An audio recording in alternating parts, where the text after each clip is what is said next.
It is that time of the day again where we talk about women and we talk about issues that affect women. Women and the society is out on OGTV to encourage women to be better in the society. It encourages them to develop their personal abilities, looking at their strengths, looking at their weaknesses, and balancing of their lives, all strata of their lives. My name is Charity James, and as usual, I have a guest sitting who will be telling us what she thinks women would need to do in the society. She is Mrs. Yinka Ogundimu, the Senior Special Assistant to Ogun State Governor on Broadcast Media.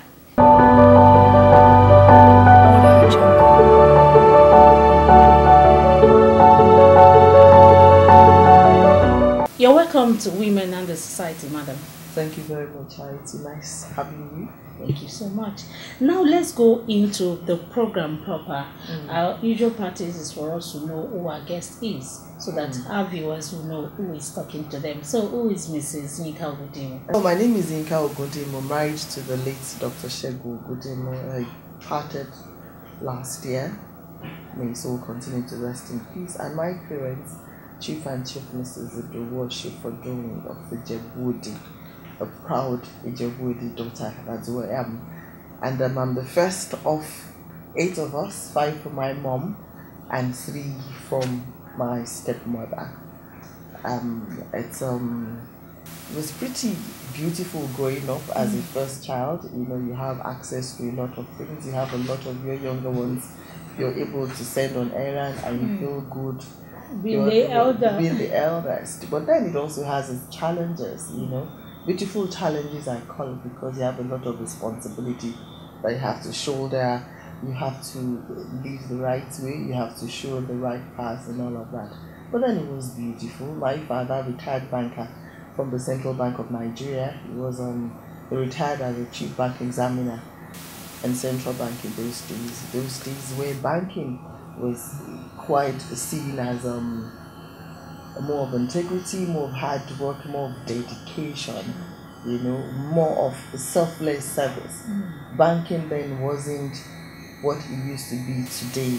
Today is more flamboyant. It's more of show off kind of. But then it was more of integrity. It was more of hard work. It was more of like a service to the country. Because I remember my father, you know, the kind of things he used to do. There was a time even after my youth service, and he just called one of those that worked with him, Mr. Ogundimu, who was a deputy governor of CBN then, to fix me up for my youth service. And I remember those kind words he said about my father. You know, those are things that will ring in your ears. He will talk about where they had to go and do some work outside the state, outside Lagos State, and where they would all go, you know, like young boys. My father would be the one that would do most of their jobs, you know.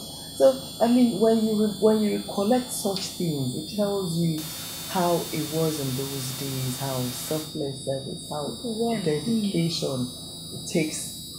You know, Yorubas would call it an omodobi kind of thing. Because if my father did not play that kind of role in his life, I probably wouldn't have gotten that job. But because of the role my father played in his life, then it was so easy for me to give me the job and recount those things my father did for him then. My mother was a retired teacher.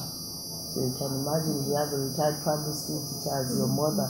So you can imagine the kind of discipline that reigned, the strictness that reigned in our home then.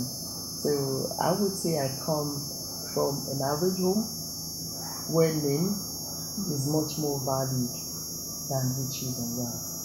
Well, I attended Kekotu Memorial Nursery School in Surulere. Then I finished up at Adrao International School in Victoria Island. Then I went to Holy Child College of Alinde.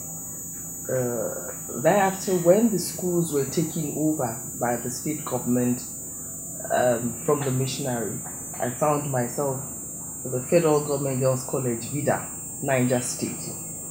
And that is one thing that we still find intriguing today.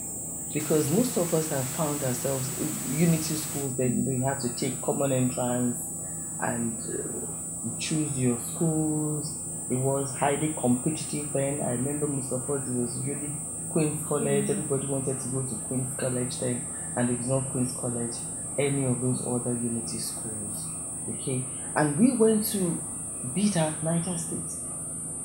Would you want to take your child to Bida, Niger State these days? No, you wouldn't, because of the state of insecurity across the nation now. But then our parents, they had no fears. They'll take us to the train station at Ido, and that was it. And you go by yourself? We go by ourselves. 2 days when Mina, for Mina, the bus will now pick us to Bida. But those days were beautiful days for us. We all looked forward to doing that trip, because we found ourselves on the train with schools like Federal Government College Kaduna and Federal Government College in Mina. Those days, nobody feared about will my child get to school, nobody feared insecurity, and we all mingled with one another, children from different backgrounds, from different states, tribes, religion. Till today we are friends. So can you speak Hausa? That's very unfortunate. And why did I say unfortunate? We were not allowed to speak vernacular. So that was a great undoing then. I think it came out of the fact that because it was a unity school, they wanted everybody to blend. They didn't want a station where you would come in, you will speak Yoruba, so person is speaking Igbo, another person is speaking Hausa. I guess it was just to unite us then. But looking back now, I would say that it was a great undoing. Because for instance, I don't know why I asked if I could speak Hausa. That is one language I still feel I want to learn because of the sweet melody and speaking it. If I tell you one thing, not just that I love the language, I actually looked forward to buying a Hausa card. But it didn't happen. It didn't happen. So my friend, it was such that I was even posted to Kaduna State for my youth service. And because I had always talked about this at home, my mother meant to be my father. She went on her knees and whatever you will do, that this child will not go to Kaduna, make sure you stop her. You understand? So, we saw Nigeria then as one nation. How the division began, I still cannot explain. I would still want a situation where the unity schools of those days would come back to strengthen us, to unite us the more. And they will see our mother tongue as a vernacular. I tell you. So still talking about my education, after my secondary school, I went to Ogun State University, now known as Olabisi Onabanjo University. I wanted to study law, and because of that, I couldn't make the required scores cut-off mark for law. I ended up studying English. But by and large, my father wanted me to study accounting because he's a chartered accountant. And of course, he looked forward to his first child studying accountancy. But I just didn't see myself doing figures. Such that I remember my math teacher then actually wrote a letter to my father to say to him that he thinks there's a deliberate attempt by me not to want to get good grades in maths, that he sees the way I even take others, the way I even take others, because my mind was bent on doing law. And let me tell you what, I got into the university. As soon as I got into the university, my father said to me, now you have done what you want to do. This maths, you must take it. If you don't take it, I will stop paying your school fees. That was the alarm I needed to hear. From the university, I came back and I wrote GC, only maths. And I made, I think it was a C4. If I tell you that I just collected that result from this WAEC office in Abeokuta, and why did I go to collect that result? I want to do my MBA, and maths was needed. Was needed. So now imagine if I did not do the maths then when he asked me to do it, or he did not make it compulsory for me to go back and do it, I won't be able to do the MBA.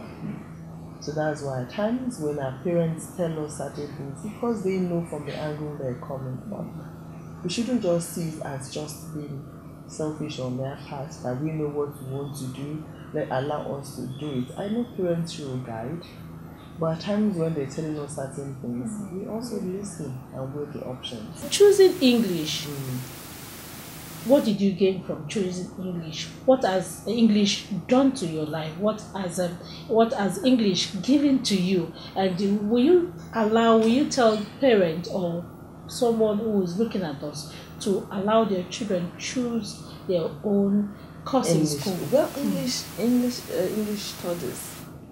I found out that it's multidimensional. You know, that's a beauty in taking a course that you can find yourself doing that is not straight jacket. Probably if I've done law. In fact, if you ask me, I don't believe there's any course that you can do that you will have that won't be useful. I studied English. I ended up being a media person. I still do media. You understand? It has helped me. It has also helped in my communication skills, in my interrelational skills, the way I relate with people, you know. And also, even when we're doing, you know, when you're studying or when you're in the university, you're not just about the course you're going for. English studies is very vast. With English, you can cope with a lot of things. So it was just easy for me to transit. I didn't have to study mass communication. Don't forget, in English language, you study phonetics and phonology. I told you I read about history. I did philosophy. So all those things always come handy for you as a broadcaster. So it was just easy for me to get into that line and get by. Okay, was it easy for you to join politics too? Because as a politician, you should dedicate your time for us, we the people. So juggling all of this, was it easy? In everything, especially for a woman, it's how to balance. You must learn how to create time for everything. As a mother, you must learn how to create time for your children, and they don't suffer. For your husband, you must learn how to create time. What is politics essentially? Politics is service to the people. Genuine service to the people. That is what politics is all about. You understand? Forget every other thing. At the end of the day, you're in politics because you want to serve the people. So for somebody like me who grew up in a home where my parents, even my grandparents, were service oriented, service to the people oriented, so it just came naturally for the love of the people. It doesn't matter in which area of politics you find yourself. You understand? At the end of the day, whatever you're doing, you want to ensure that it adds value to the people. Through wherever stage in which you found yourself. I work with the governor. It's not to say I work directly with the people. But then at the same time, I want to ensure that whatever I'm doing with them is to project it. Projecting as doing for the people. So you can see how everything is intertwined. I may not be there out there contesting for any position. I may not be out there holding any position to have been elected. But then mine is a support role. Mine is a support role to ensure that my principal is seen as delivering what he has been elected for. So now let's talk about women now. You have juggled your timetable to be a politician.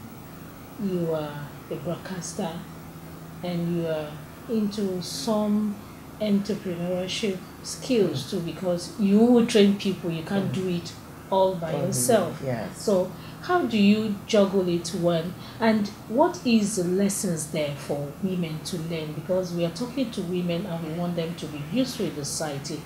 From your own point of view, are women doing well in the society? If they are not doing well, how do you want them to do? What do you want them to do well? Women are doing very well, especially the Nigerian woman. The Nigerian woman is contending with a lot of factors. Yet they are accomplished, they are successful. So I give kudos to that rich Nigerian woman because it's not easy. But basically, it's being able to cut your roles, identify your roles, and fit into your roles appropriately.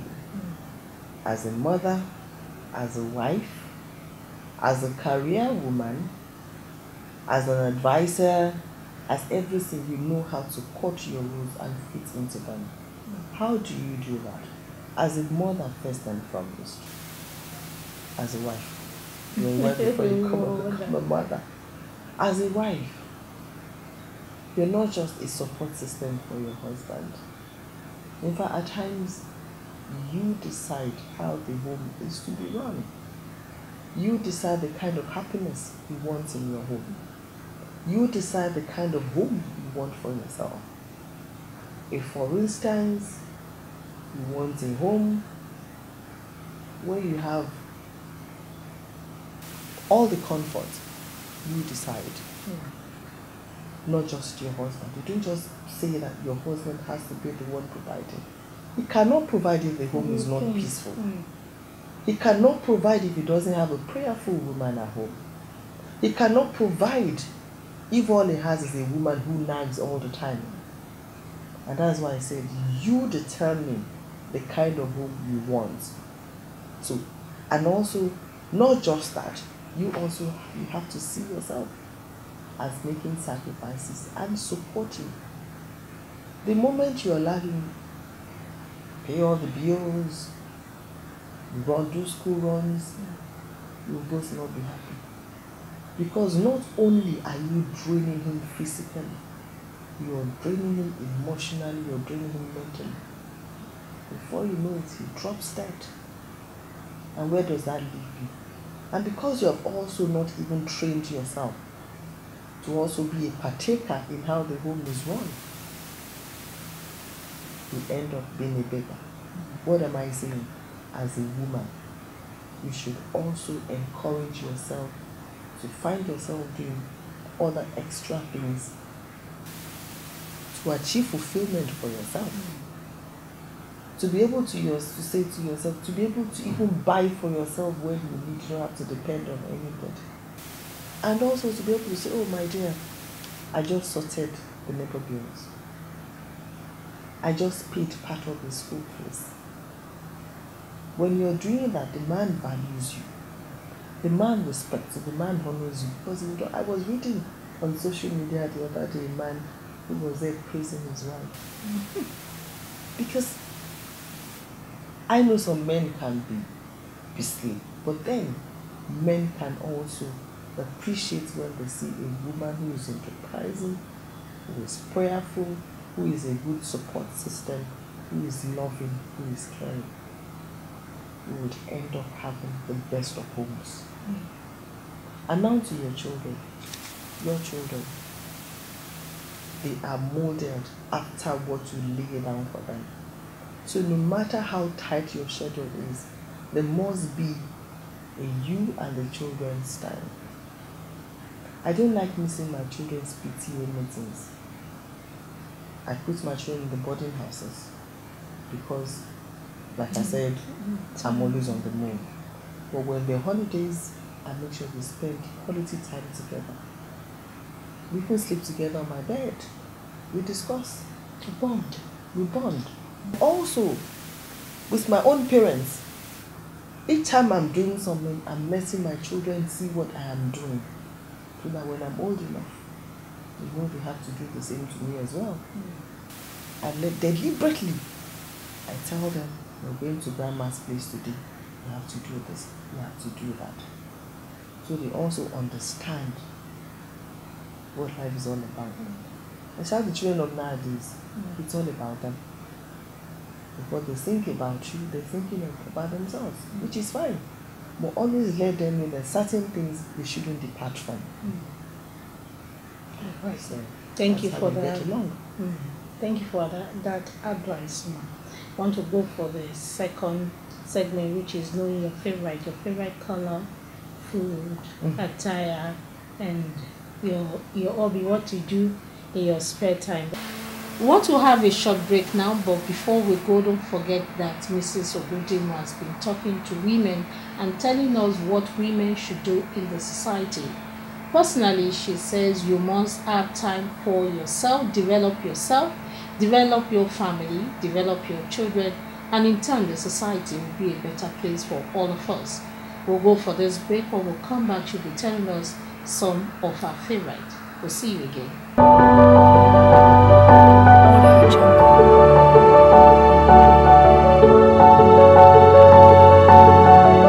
You're welcome back from that break.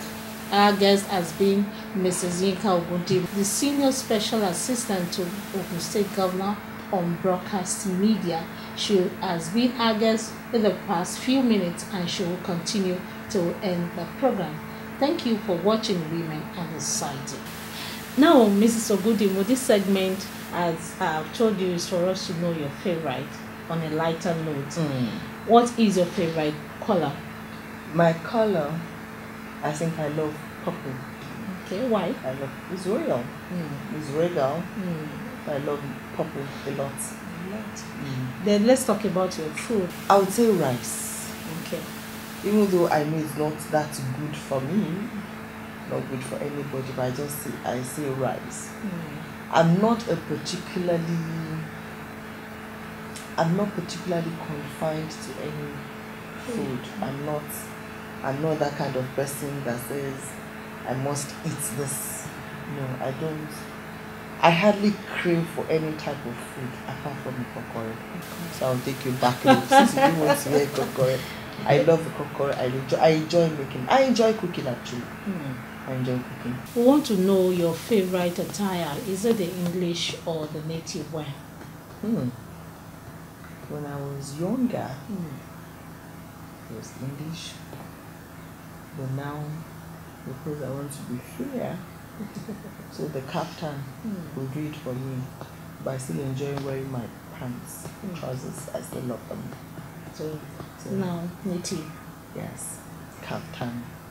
And don't forget that you see our local, our traditional Iran Dubai with the gele gives you the elegance anytime.